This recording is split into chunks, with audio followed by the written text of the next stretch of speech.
아멘. 예수님의 공생의 사역은 요단강에서 세례 요한에게 세례를 받으신 사건으로부터 시작이 되는데, 오늘 읽은 본문 바로 앞에 마태복음 3장 13절 17절에 기록된 그 세례 받으신 사건을 크게 세 가지로 나눠보면, 첫 번째는 예수님이 세례 받으시고 물에서 나오실 때, 물에서 올라오시면서 기도하실 때 하늘이 열리는 사건이 일어났고요. 두 번째는 하나님의 성령이 마치 비둘기 같은 형체로 예수님 위에 강림하신 사건이었습니다. 그리고 세 번째는 하늘로부터 소리가 나기를 너는 내 사랑하는 아들이요 내가 기뻐하는 자다는 하나님 아버지의 음성이 들려온 것이었습니다. 누가복음에 보면은 예수님이 세례를 받으실 때 그 세례 받으신 사건보다 기도하실 때 하늘이 열렸다, 이 사실을 강조하고 있습니다. 이 하늘이 열린다는 것은 초자연적인 현상이죠. 그런데 하늘이 열리는 이 사건은 오늘 우리의 삶 속에도 경험할 수 있는 사건인 줄 믿습니다. 성경에 보면 하늘이 열리는 경우가 많이 나오는데요. 사도행전 10장에 보면 베드로가 시간을 정해놓고 기도하다가 하늘이 열리는 체험을 하죠. 또 스데반 집사가 돌에 맞아 순교하기 직전에도 하늘이 열리는 사건을 경험합니다. 또 바울과 실라가 빌립보 감옥에서 기도하고 한밤중에 찬송하다가 하늘이 열리는 사건을 경험합니다. 할렐루야. 또 사도 요한은 반모섬에서 유배됐는데 하늘이 열리는 사건을 경험합니다. 자, 이 하늘이 열리는 사건들의 공통점이 뭐예요?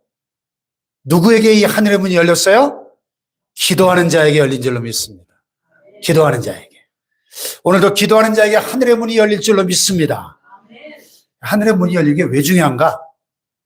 왜 오늘 우리에게 하늘의 문이 열려야 하는가? 하늘의 문이 열려야 하나님의 영광을 볼 수 있기 때문입니다.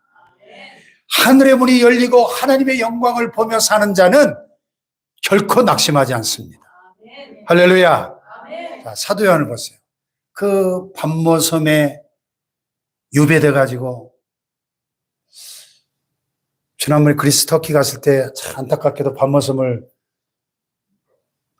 가보고 싶었는데 못 갔는데요. 지금도 튀르키예에서 에베소에서 배를 타고 적어도 5시간 이상 가야 되는, 거의 왔다 갔다 하루 일정을 잡아야 되는 그 망망대해에 유배돼서 춥고 외롭고 날마다 그 90 넘은 노인네가 채석장에서 강제노동에 시달려야 되는 그 소망 없는 절망의 땅이었지만, 그가 주의 날에 주일 아침에 기도하다가 하늘의 문이 열리고 놀라운 하나님의 영광을 본 줄로 믿습니다. 할렐루야. 왜 오늘 우리에게 하늘의 문이 열려야 하는가? 우리 성도들의 진정한 축복은 하늘의 문이 열릴 때 임하기 때문입니다. 할렐루야. 그래서 우리가 주일 예배 때 자주 부르는 임재라는 찬양에 보면 하늘의 문을 여소서 이곳을 주목하소서, 우리가 찬양하잖아요. 하늘의 문이 열려야, 우리가 뭐 예배할 때마다 하늘의 문이 열려야 진정한 축복이 우리에게 임할 줄 믿습니다.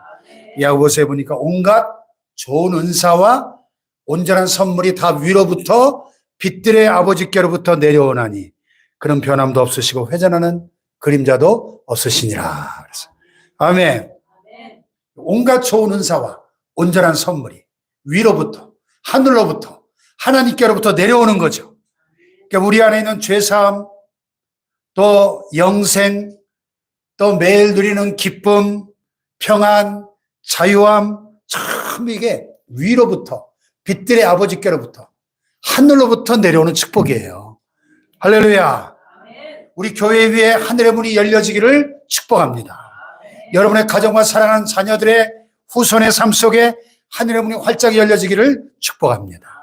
네. 자, 그런데 우리가 방금 읽은 본문에 보니까 예수님이 공생애를 이제 막 시작하시면서 시험을 받으신 이야기가 나와요. 시험. 이 사건은 늘 시험 가운데 살아가는 오늘 저와 여러분에게도 많은 깨달음과 교훈을 줍니다. 그래서 오늘은 예수님이 시험 받으신 사건을 통해서 몇 가지 교훈을 얻기 원해요. 자, 먼저 본문에 보니까 예수님이 누구에게 시험을 받았다 그랬죠? 마귀에게 시험을 받으러 광야로 가사. 마귀에게. 예수님을 시험한 자는 다름 아닌 마귀였어요. 마귀, 디아볼로스, 헬라어로. 이 디아볼로스는 디아발로, 이 둘 사이에 집어 던지다 이런 뜻이거든요. 디아발로라는 동사에서 왔는데 원어 사전에 보면 적의를 가지고 고소하다, 악의적을 이긴 의도를 가지고 비난하고 고소하는 걸 뜻합니다. 그러니까 마귀는 어떤 자냐? 중상자, 비방자. 이 마귀라는 이 말의 뜻이에요. 참소하고 비방하고 중상하는 자. 그래서 히브리어로는 사탄이라고 그러죠. 사탄. 이 디아볼로스, 이 마귀는 신약성에 37회 등장하는데요. 공중의 권세 잡은 자. 이 세상의 임금 이렇게 불리기도 합니다. 그래서 우리가 좀 복음 누리는 수주일 오후 예배 때 연속으로 마귀에 대해서 계속 반복되는 말씀이 있었죠. 너희는 너희 아비 마귀에게서 났으니 너희 아비의 욕심을 너희도 행하고자 하느니라. 그는 처음부터 살인한 자요 진리가 그 속에 없으므로 진리에 서지 못하고 거짓을 말할 때마다 제 것으로 말하나니 이는 그가 거짓말쟁이요 거짓 아비가 되었습니다. 그러니까 구원받지 못한 이 세상 모든 사람들은 바로 누구에게 속했다는 거예요? 마귀에게 속해 있다는 거예요. 거짓의 아비 마귀에게.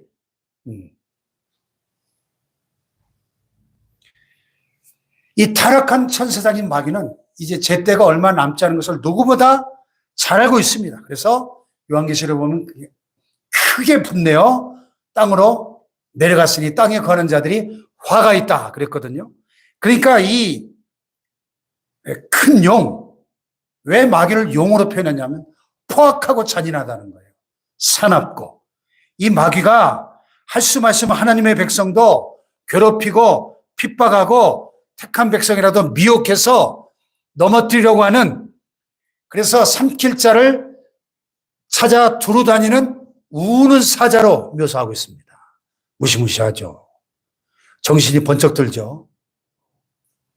이제 우리 주님 오실 날이 참 가까운 것 같습니다. 이번에 LA 산불을 봐도 그렇고 지금 이 전 세계 돌아가는 우리 대한민국 사회도 그렇고 강문호 목사님께서 2025년에 심각한 일들이 많이 일어날 것이라고 지난 11월에 저한테 미리 알려주셨는데 아닌 게 아니라 2025년은 이 시작부터 우리나라를 포함해서 전 세계가 좀 심상치 않은 일들이 지금 많이 일어나고 있죠. 주님 오실 날이 참 가까웠는데 이제 주님이 오셔서 이 땅에 천년왕국을 세우실 거예요. 주님이 만왕의 왕으로 친히 다스리시는 사랑과 정의와 평화의 나라를 이 땅에 세우실 줄 믿습니다. 그게 우리의 궁극적 소망이에요, 사실은. 이 땅의 나라들은 사실 소망이 없어요. 주님의 나라가 구속사의 목표고 성경의 최후의 목표예요, 사실은. 할렐루야. 그 주님이 오시면 제일 먼저 천사장 미가엘이 이 마귀를 잡아가지고 큰 쇠사슬로 꽁꽁 묶어가지고 무정에 던져 넣어 잠근다. 그렇게 돼 있어요. 용을 잡으니 옛 뱀이요 마귀요 사탄이라 잡아서 1000년 동안 결박하여 무정에 던져 넣어 잠그고 그 이후에 임봉하여 1000년이 차도록 다시는 만국을 미혹하지 못하게 하였다. 아멘. 네. 이게 마귀의 운명이에요. 결국 마귀와 그의 모든 사자들, 타락한 천사들, 즉 귀신들을 위하여서 최후로 예비된 것은 이터널 파이어, 영원한 불이에요. 영원한 불. 예수님 분명히 말씀하셨죠. 마귀와 그의 사자들 위해 예비된 영원한 불에 들어가라. 아멘. 영원한 지옥불. 요한계시록 20장 10절에도 보면 최후의 백보자 심판 직후에 또 그들을 미혹하는 마귀가 불과 유황못에 던져지니 그랬거든요. 아멘. 이것이 마귀의 최후 운명인데 아직은 마귀가 이 세상에서 공중의 권세 잡은 자로 이 세상의 임금으로 활발하게 활동하고 있다는 거예요. 그래서 많은 경우에 마귀는 지금도 우리 주변의 환경과 사람들을 동원해서 우리를 시험하는 겁니다. 지금 우리 대한민국도 지금 큰 시험에 빠져 있는 거예요. 이 배후의 역사는 악한 세력들을 볼 줄 아는 영적 분별력이 필요한 때입니다. 참 너무나 충격적인 것은 김일성이가 1980년부터 2010년까지 서울에 고시원을 수십 개를 세워가지고 그 김일성이 보내는 장학금으로 사법 고시생들을 서포트를 해가지고 고시에 패스한 사람이 1,800명이라는 거예요. 김일성 장학금을 받고 사법고시를 공부해가지고 지금 법조계에 진출해 있는 법조인들이 완전 종북 좌파 세력들이 1,800명이라는 거예요. 그 지금 대한민국에서 벌어지고 있는 모든 일들의 그 배후에 이 정말 악한 세력들이 이 나라를 무너뜨리려고 하는 악한 세력들이 있다는 것을 우리가 똑바로 직시해야 됩니다. 할렐루야. 네. 심지어는 예수님도 가장 가까운 최측근이었던 수제자 베드로를 통해서 십자가를 지지 말라고 막 뜯어 말리는 시험을 겪으셨잖아요. 항상 최측근을 조심해야 돼요. 예. 예. 최측근에게 뒤통수 맞는 사람들이 한둘입니까? 우리 주변에 요새. 참나. 야, 인간들이 얼마나 간사하고 교활한지. 지금 막 이 교계도 그렇고요. 우리 대한민국 사회도 얼마나 간사하고 교활한 인간들이 많은지. 그냥 입만 열면 거짓말하고. 거짓의 압이 마귀에게 속해 있으니까 입만 열면 거짓말 하는 거예요. 근데 여기 보니까 이번에는 마귀가 직접 예수님을 시험하는 거예요. 왜? 마귀는 영물이기 때문에 우리 눈에 보이지 않지만은 여러분 지금도 우리 삶의 배후에서 역사하고 있는 이 악한 영의 실체를 우리가 모르니까 속는 거예요. 모르니까. 이 마지막 때는 이 영적 분별력이 요구되는 줄로 믿습니다. 영분별의 은사를 구해야 됩니다. 사람도 그렇고요. 예수님 마태복음 24장에 종말의 징조를 말씀하시면서 첫 일성이 뭡니까? 너희가 사람의 미혹을 받지 않도록 주의하라.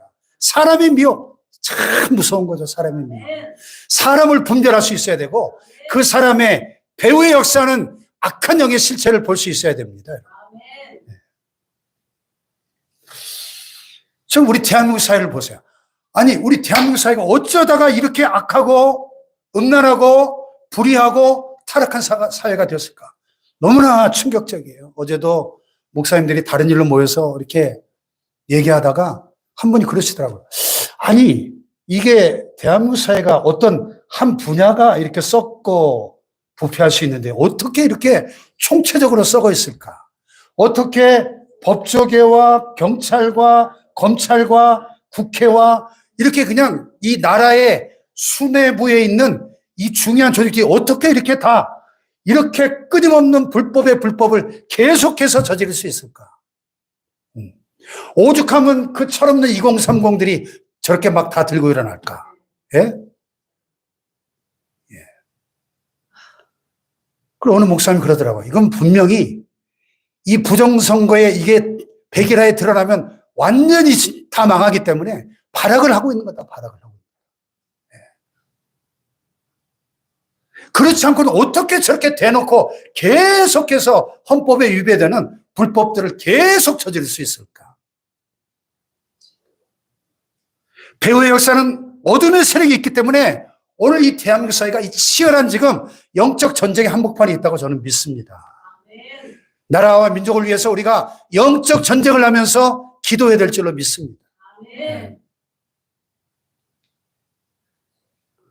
이 모든 죄악의 배후에 반드시 어둠의 영이 있어요. 오늘도 사탄은 잘못된 문화를 통해서 수많은 영혼들을 타락시키고 오염시키고 자신의 먹잇감으로 사냥하고 있다는 것을 우리가 깨달아야 합니다. 아멘. 그래서 성경은 우리의 씨름이 혈과 육을 상대하는 것이 아니고 오직 정사와 권세와 이 어둠의 세상 주관자들과 하늘에 있는 악의 영들을 상대합니다. 이거 보세요. 통치자들, 권세자들, 이 어둠의 세상 주관자들, 하늘에 있는 악의 영들, 이게 마귀의 세계의 그 계급인데요. 그렇기 때문에 이 우리 대한민국 사회도 이 대통령부터 시작해서 이 대한민국을 통치하는 대통령, 국회, 법원, 경찰, 검찰, 이 권력기관들의 가장 많은 악한 영들이 역사하고 있다는 걸 우리가 깨달아야 돼요. 예. 저 북한도 김정은 저 일당 공산당 독재 그 뒤에 어마어마한 마귀들이 지금 사로잡고 있는 겁니다. 할렐루야. 영적 전쟁인 거예요. 영적 전쟁.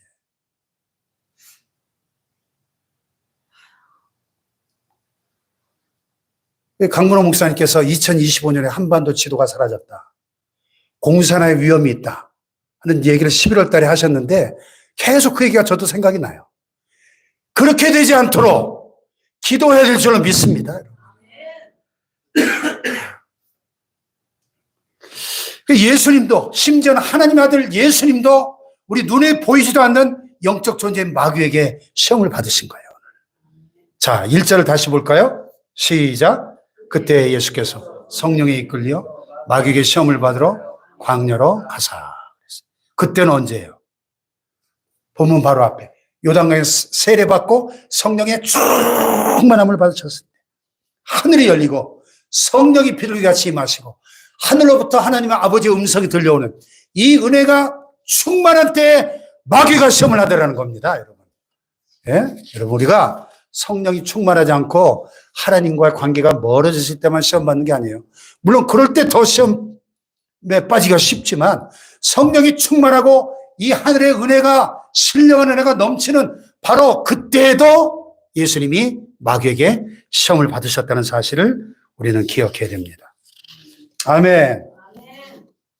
사랑하는 여러분, 우리 신앙생활은 한마디로 말하면 언제나 성령의 인도하심, 정반대로 사탄의 시험, 이걸 벗어날 수가 없는 거예요.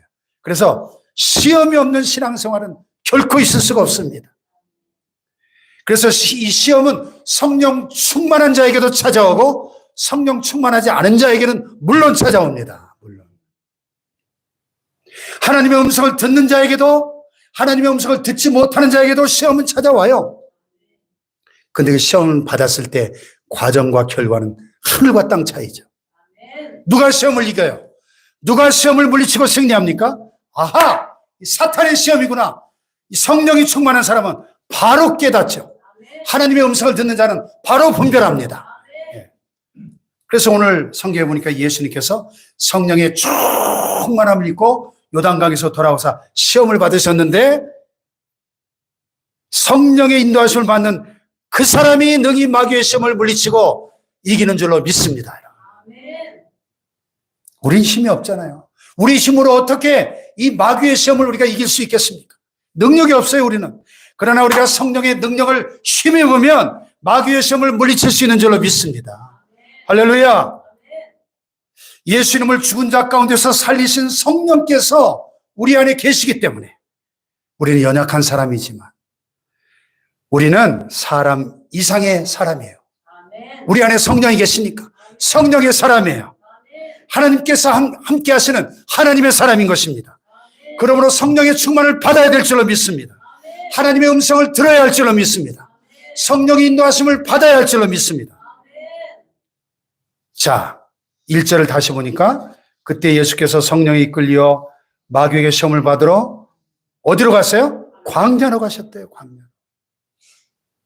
2019년도에 이스라엘 성지순례 갔을 때 여리고에 있는 Mountain of Temptation, 시험산을 봤는데 케이블카가 막 꼭대기까지 이렇게 다니더라고요.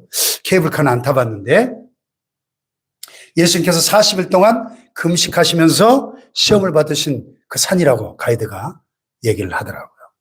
많은 학자들이 예루살렘에서 여리고로 내려가는 그 유대 광야가 엄청나게 척박한데 예루살렘에서 여리고까지 한 36km 정도 계속 협곡으로 막 이렇게 내리막길인데요.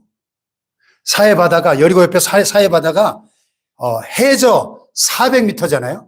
지구상에서 가장 지대가 낮은 곳입니다. 그러니까 그 주변이 굉장히 삭막하고 척박한 광야인데 예수님께서 바로 그 유대 광야에서 40일을 금식하며 기도하신 것입니다. 정말 그 광야는 풀 한 폭이 찾아볼 수 없는 광야였습니다. 빈들입니다. 웅장한 건물도 없고 뭐 웅성거리는 사람도 없고 울창한 숲도 없습니다. 뭐 아무리 소리쳐도 누가 와서 도와줄 사람도 없는 곳입니다. 사람의 도움을 전혀 기대할 수 없는 것이 바로 유대 광야예요. 농사도 지을 수 없는 곳인데 낮에는 막 돌들이 달아오를 만큼 뜨겁지만 밤에는 사람이 저체온적으로 얼어 죽을 만큼 추운 곳이 바로 광야입니다. 들짐승들의 위험이 늘 상존하는 곳이 광야예요. 그러니까 하나님의 보호하심과 하나님의 은혜가 아니면 절대로 생존할 수 없는 것이 바로 광야입니다. 아멘. 그러니까 광야는 하나님이 우리 인생들을 훈련하시기에 가장 적합한 장소인 겁니다. 그래서 성경에 보면 하나님은 당신의 종들을 늘 광야로 보내셔가지고 훈련하셨어요. 우리가 모세 영화 봤죠? 모세가 미디안 광야에서 40년 동안 훈련받았고 또 이스라엘 백성들이 40년 동안 출애굽한 이후에 40년 동안 그 엄청난 광야에서 훈련을 받았습니다. 엘리야도 호렙산까지 40주야를 밤낮으로 걸어서 도착한 곳이 바로 시내산 호렙산이었죠. 세리완도 사역을 시작하기 전까지 30년을 유대 광야에서 자라났습니다. 따라합시다. 광야는 훈련의 장소다. 그래서 하나님이 이스라엘 백성들을 바로의 손에서 구원해내시고 아니 빨리 가면 일주일이면 갈 수 있는 가나안 땅을 40년 동안을 이 광야에서 뺑뺑이를 돌리셨어요. 뭐 하려고요? 훈련시키시려고. 훈련. 노예 근성이 싹 빠져나가야 되니까 훈련시킨 겁니다. 아멘. 여러분, 하나님께서 이스라엘 백성들을 훈련시키시고 그들로 하여금 다시는 애굽으로 돌아가지 못하도록 하시려고 광야로 인도하신 것처럼 오늘 저와 여러분을 광야로 인도하십니다. 그 광야에서 우리를 훈련하십니다. 어떤 훈련이요? 전적으로 하나님만 의지하도록 만드는 훈련이에요. 이제 내 힘으로는 살 수 없으니까, 주님 없이는 살 수 없으니까 어떻게 보면 지금 우리 대한민국도 광야의 훈련을 하나님이 시키시고 계신 건지도 모르겠어요. 하나님만 바라보라고, 하나님만 의지하라고 이 광야와 같은 이 모든 환경들을 만들고 계시지 않는가. 한국교회를 깨우시기 위해서 영적으로 각성시키려고 오늘 이 모든 혼란과 위기가 찾아왔다고 저는 생각합니다. 자, 광야의 이스라엘 백성들이 애굽에서 가지고 나왔던 물과 식량은 3일 만에 다 떨어져 버리잖아요. 출애굽 홍해 바다를 걷는 다음에 수르광야로 들어가가지고 3일 길을 걸었는데 물 한 방울을 구할 수가 없어가지고 막 원망 불평이 터져 나오잖아요. 그래서 이제 그들은 하나님께서 아침마다 내려주시는 만나 없이는 살 수가 없어요. 또 하나님이 반석에서 터뜨려 주시는 생수가 아니면 살 수가 없는 거예요. 낮에는 구름기둥, 밤에는 불기둥, 그 인도와 보호가 아니면 살 수가 없는 거예요. 지금 저와 여러분은 우리 대한민국은 광야의 길을 걷고 있습니다. 하나님이 광야의 나그네 인생길을 걷는 동안 우리를 테스트하셔요. 우리를 훈련하시는 겁니다. 그리고 종종 사탄으로 하여금 우리를 유혹하도록 허용하셔요. 이 하나님의 테스트와 사탄의 유혹이 떠나지 않는 장소가 바로 광야입니다. 따라합시다. 광야는 훈련의 장소다. 하나님이 광야에서 오늘도 하나님의 백성들과 교회를 훈련하고 계십니다. 우리 대한민국 사회를 지금 훈련시키고 계십니다. 사랑하는 여러분, 욥처럼 전 재산이 하루아침에 싹 날아가면 그래도 하나님 믿고 사랑하시겠습니까? 지금 LA에 이번에 불러가지고 서울시 면적의 3분의 1이 잿더미가 되고 12,000채가 집들이 완전히 다 전소되고 25명이 사망하고 26명이 실종되고 지금 미국 역사상 최악의 화재가 아직도 지금 진압이 안 됐죠. 영화 패션 오브 크라이스트를 만든 멜 깁슨 감독 집도 다 타버리고 박찬호 집도 다 타버리고 여러분의 집이 만약에 다 그렇게 잿더미가 됐다면 그래도 하나님 의지하시겠습니까? 원망하지 않고 하나님만 사랑한다고 고백할 수 있습니까? 예? 신앙은 그럼에도 불구하고의 신앙이 진짜 신앙이에요. 따라봅시다. 신앙은 그럼에도 불구하고의 신앙이 진짜 신앙이다. 욥이 전 재산 다 날아가고 10자녀가 다 몰살당하고 자기 온몸에 그냥 피워 악창이 나가지고 벅벅 끓고 아내는 저주하고 떠나버리고 모든 것을 잃어버린 상황에도 주신 자도 여호와시오 취하신 자도 여호와시오니 여호와 이름이 찬송을 받으실 것입니다. 할렐루야. 이게 진짜 신앙이죠. 아멘.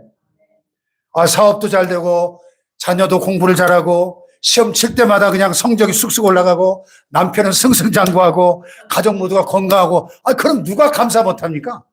누구나 감사할 수 있어요. 그럴 때는. 그러나 광야의 감사는 그게 아니죠.